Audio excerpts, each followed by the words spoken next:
What constitutional provision is most vulnerable to arguments of judicial overreach? Article 14, Equality before law. Article 32, Right to constitutional remedies. Article 368, Power to amend Constitution. Article 123, Ordinance making power. Article 32. Detailed explanation. Article 32 of the Indian Constitution guarantees the right to constitutional remedies. This provision empowers the Supreme Court with the power of judicial review and the ability to issue writs for enforcement of fundamental rights.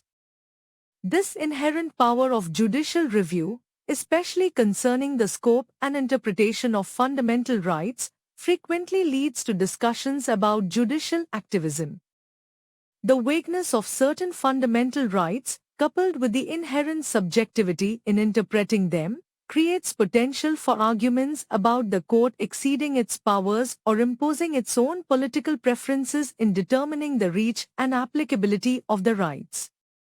The evolving social and political landscape further complicates this, as the courts must navigate potentially conflicting interpretations.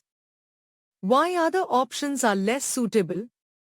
Article 14, Equality before law. While subject to interpretation, it is less susceptible to direct arguments of judicial overreach as it primarily concerns equal application of the law.